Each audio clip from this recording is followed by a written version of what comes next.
You are watching and listening off the cuff on Tequila Aficionado Media on all of our channels and networks. I'm Mike Morales here in sunny Southern California. That gentleman out there is in sunny. I'm David Dinius in sunny Newport News, Virginia. I'm just going to call you Sonny. Is that cool, Sonny? No. Don't call him Sonny. No, call me Sonny. Dave and I were very fortunate to get these because it happened very quickly for us. And the bottles you see behind us, this is the I guess it's a hot brand. It's making its rounds right now. They're called Mala Vida, Bad Life. Not to be confused with Bad Life. Yes. Anything else bad. Of course, you see that's a raised label. Yeah, raised label, embossed glass. Yeah, it's fancy it came little in a box. If you see those boxes behind us, I ain't putting mine in. No, I have to warn you folks that it's a very, very tight fit. You're going to be scraping the paint off the bottom of your box, but it's attractive and it's a nice presentation. Yeah, as a matter of fact, I don't know about you, Dave, but I think I'm going to go, like I said, right away. We're just going to do Brand of Promise nominee in the packaging category because we've really gotten some crazy packages this year, huh? Yes, we have. We even had to do a separate video on packaging just for the CAW video. You may have seen it. It's streaming now live on YouTube. But anyway, I like the symbolism, and what we're going to do right now, we're going to taste it first. Then we're going to tell you the stats and stories. You notice the skull head on the top. Yep. Little skull. That is. I wonder if it's coming from the same producer that makes all the other skull heads. This one is like an alloy. It's very light and it's a synthetic cork. So, but there's something really interesting about this distillery that I wanted to get into in a little bit later. But right now, I'm going to pour me some tequila, some Blanco, unaged. And what we know about the distillation process is stainless steel, double distilled.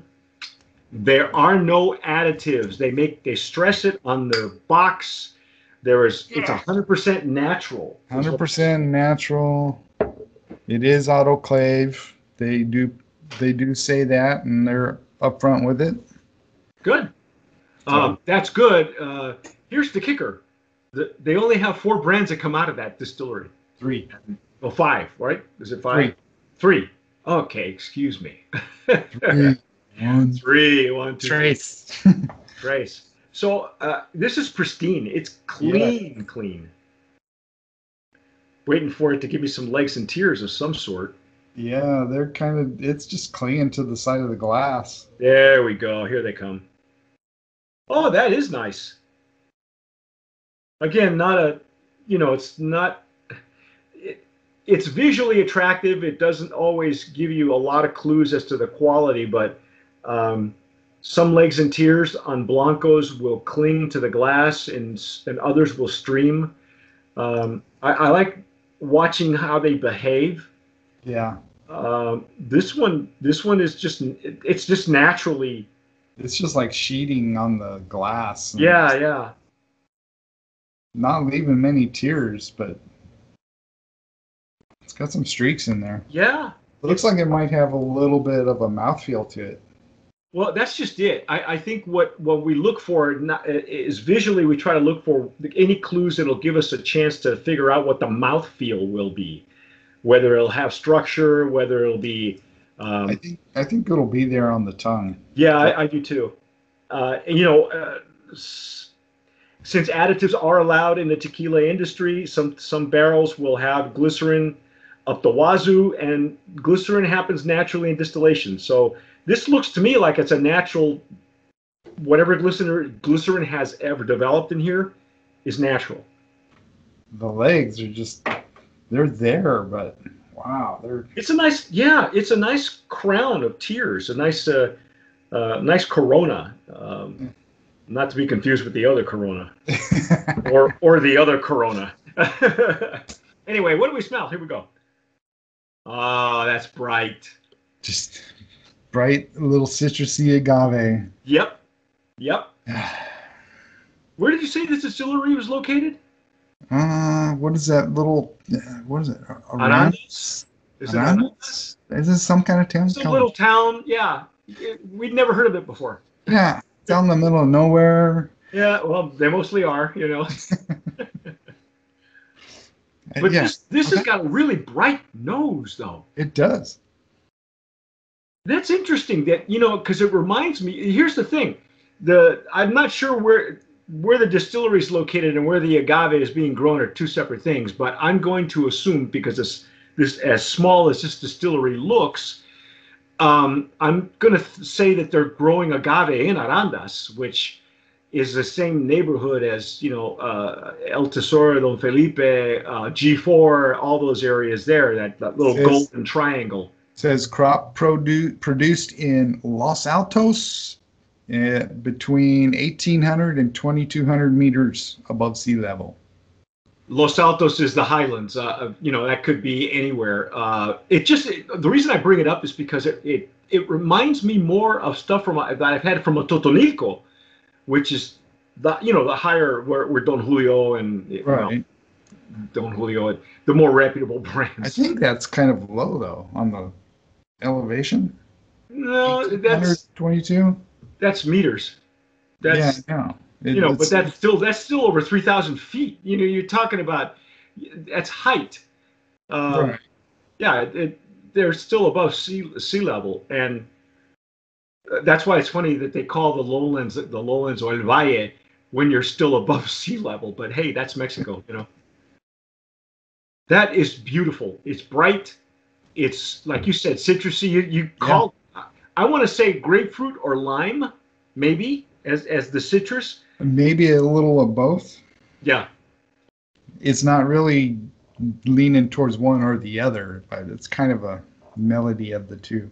We just broke the seal on these things. They took forever to screw out of the box. So there's no alcohol. I can't discern any alcohol. If you're in a rush to get it and drink it, take your time. Yeah. Pack a lunch and get a knife because you're gonna need it. Yeah. Let's dive in, shall we? Yes, let's do.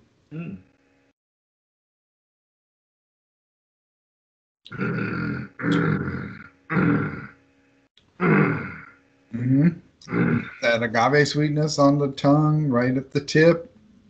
Little burst of pepper in the back. Now I'm feeling it in the. Yeah, on the inside of your cheeks, over the inside of the palate, inside of the sides of the. Wow, what a finish! And you know what? You're right. It does linger on your palate. It's almost like once you swallow it, the pepper shows up. I didn't get pepper initially. Yeah. So this is really interesting because it's not behaving like some of the other ones I've had from Arandas. No. Because you get that burst of pepper like right at mid palate. This one didn't have it. No, it was more in the back. Yeah. This one, like I said, the nose reminded me of tequilas I've had from Totonilco, which is generally sweet and more floral. This one has that nose, and then Arandas shows up, and it's like, oh, wait a minute, because it's really pleasant. It's great on the palate. If you can, folks, try to keep it on your palate. Hold on to it. Take a small swallow. Don't take a big gulp. No. Don't shoot it. Never. And let it play on your tongue and your lips. Let it do its thing before you swallow, and you'll get the full effect. Yeah, it's doing lots of stuff there. Yeah, it's really complex. I like this because it's, the nose only gives you part of the story. The rest of it is in the intake. Yeah, there's been a few that we've had recently that are kind of like that. Oh my. Our master distiller is Guadalupe Ramirez. Guadalupe Ramirez. We're not sure if Guadalupe is a man or a woman. I'm going to say man. I do not know. And this is Vida, and the owner, Alex Gonzalez, El Animal. He's a Latin drummer. What's the band he plays for? I do believe it's Mana and de la Tierra. Mana. No Mana. kidding. So technically, ladies and gentlemen, This is another celebrity brand. It's a celebrity brand, but here's the kicker. Okay, since now we're going to get to the stats and stories. Here we go. The distillery is let me get into my gnome list here. 1588. There are 4 brands that come out of that distillery. Fuereño, which I've never heard of. Mala Vida, I have heard. El Mexicano, I have heard also. And DSGN. Not sure what that is. It sounds like a sports radio station or something. Deportes. DSGN. DSGN. Deportes. I don't know. Anyway, that's it. 4 brands that come out of there. So here is a legitimate celebrity brand.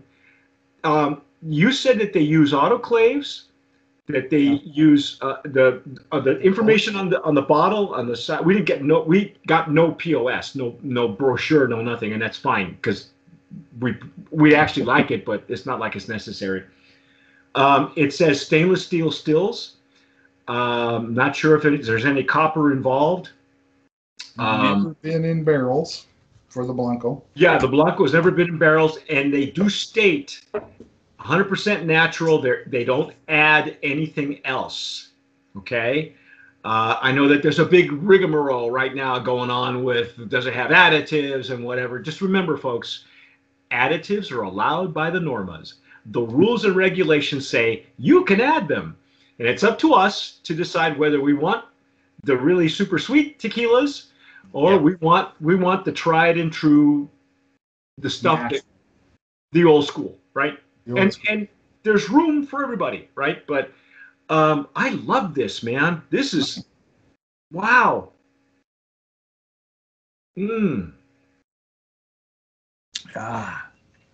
This would be great with a Paloma because it's got that grapefruit kind of citrusy thing going on. It really would. Any Paloma. Ranch water, now that's a big deal, some Topo Chico and a little bit of this, tequila and soda. I like it so much, I don't even think I would put it in a cocktail, but you probably could, and it would stand up. Yeah. I remember the initial pass when I at the intake. There he is. There he is. What did you say his name was? I'm sorry, I'm not a big fan of Mana because I don't follow them. Alex Gonzalez. Alex Gonzalez. Yeah, now I know why I've been chasing this brand. It has been brought to our attention in the last couple of years, and I've had people say to me, "I can get it for you," and never happened. Right. But now this happened like right away. Which is great. I want to say that this is old school, folks. Mm-hmm. And I'm speechless because it smells like a Totonico tequila, but at mid palate, Aranda shows up. Because I love it. I love it. Wow, man. Do we have a price point on this thing? I don't know, but you can get it in the West Coast in California. Mm-hmm. And on the East Coast in Manhattan and New Jersey. So it's all in the hot spots of major population. But I think it's right around the $40, give or take a couple dollars. Do they always come with this box though? I mean, I don't know. I gotta tell you, the last time I saw a box, a tequila in a box like this, where all the expressions came in a box, was De Los Altos. Maybe some of you folks might remember De Los Altos. That was the buy of the century. I would buy that tequila like it was going out of style because it was delicious. And they all came in boxes. I still have some of my old bottles and boxes. The bottles were colored, and the boxes were just plain. But this one is a big display piece, and I'm not sure I'm not sure how well that's doing in the box, but if you look at it right here, it says 100% natural. Okay, and you can follow them Instagram, Facebook, and Twitter. And I'm convinced. I've been told by other people in the LA area about Malavita, and never been able to get it because apparently it's so sought after. But their link on their website where it takes you to 67 wines, something. It's $50 a bottle. It's worth it. I think 50 is reasonable for this kind of quality and the versatility. And then it's not, there's no alcohol. It's not off-putting. It's got a nice medium to long finish. Yeah. It's delicious. It's a nice tequila. Yeah. Yeah. What do you think, dude? Brand of Promise nominee? Yeah, Brand of Promise nominee. There we go. In the Blanco category, it's an 80 proof, 40 ABV, coming from a very tiny distillery. Kudos to Alex for sourcing. I don't even know. I would love to know what the story is and how he found this. Is it maybe like a family thing or I don't know. Because there are a lot of celebrity brands that are mass produced, especially in the Hispanic Latino population, that people are dying to follow. Like Jenny Rivera, El Rey de los Cielos, and what's the other one? Oh, La Reina del Sur. Those they're named after telenovelas.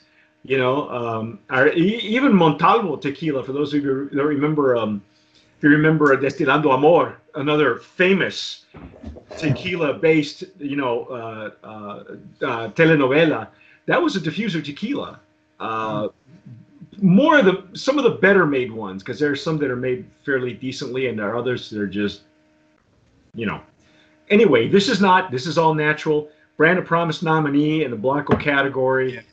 It doesn't really go into detail on how he really got into it, other than he's a drummer. That's his number one passion, but he always had a passion for tequila, so he wanted to pursue that and worked with a couple people and came up with this. Wow. So. Again, another reputable celebrity-owned brand that you can stand behind as long as they survive and he survives. This tequila will go a long way. So that's our take on Malavida Blanco. Let me show you the bottle again. Look at this. See the bottle. Look at that. Oh, hey, by the way, it's kosher. It's kosher. It's kosher. So, Passover and, anything else hell, it's just good for you, man. I love this. This is cool. And again, if you can find any of the others like El Mexicano, I have seen that and heard of it. I would love to try that one, because that is I guess that's the distillery flagship brand. Again, Brand of Promise nominee in the packaging category and also in the Blanco category. That's our take on Malavida. I'm Mike Morales here in Southern California. That guy out there is Dave Denius in Newport News, Virginia. You have been watching and listening to Sipping Off the Cuff on Tequila Aficionado Media on all of our channels and networks like Spotify and YouTube, where we stream. This will be streaming probably 1st of May. Everything this is April now. Yep. So anything that we tape in April, we are going to stream live on YouTube. So watch us on YouTube, subscribe, give us a like, hit the notification bell. Comments. Make a comment. Please do. If you've had it before, great. Tell us what you put it in. Tell us, give us a recipe, anything. But whatever you do, tomar sabiamente. Sip wisely.